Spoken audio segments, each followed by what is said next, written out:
Hey friends! Welcome back to Innovative Creator. The sun will come out tomorrow. That star at the center of our solar system, that super hot ball of plasma that gives us heat and energy, and amazing complexions, well, it's a ticking time bomb. After that, the sun will expand, becoming a red giant.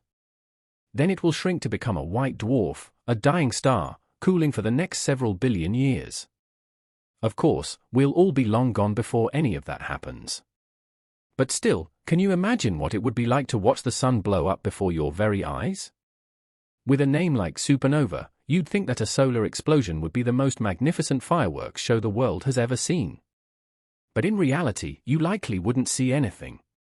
The sun is 150 million kilometers, 0.93 million miles away from Earth, and it takes 8 minutes for light from the sun to reach us.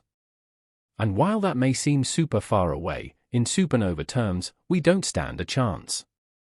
For Earth to be completely safe from a supernova, we'd need to be at least 50 to 100 light-years away. But the good news is that if the sun were to explode tomorrow, the resulting shockwave wouldn't be strong enough to destroy the whole Earth.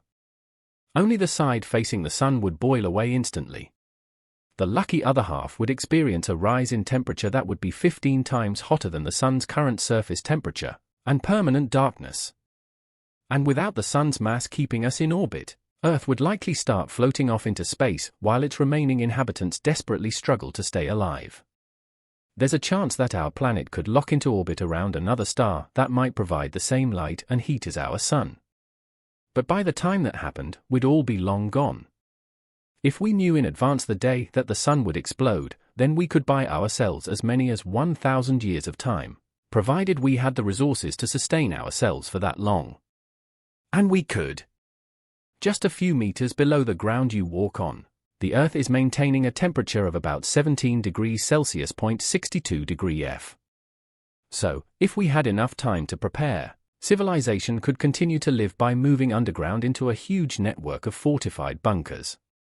Within a week after the explosion, the surface temperature on Earth would drop to -18 degrees Celsius, 0.0 degree F.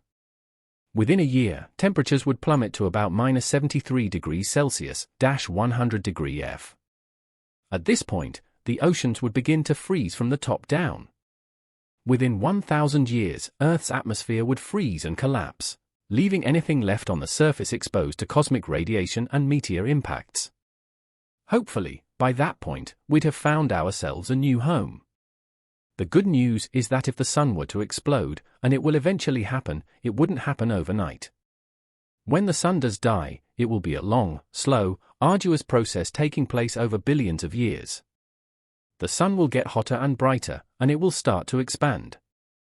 During this process, it will lose its outer layers to the cosmos, leading to the creation of other stars and planets in the same way that the violent burst of the Big Bang created Earth. Who knows? Maybe new life could form. Can you imagine another Earth? A new humanoid species? It's hard to predict how our galaxy might look billions of years from now, and it's especially hard to imagine our solar system without the great, golden anchor that keeps it all together.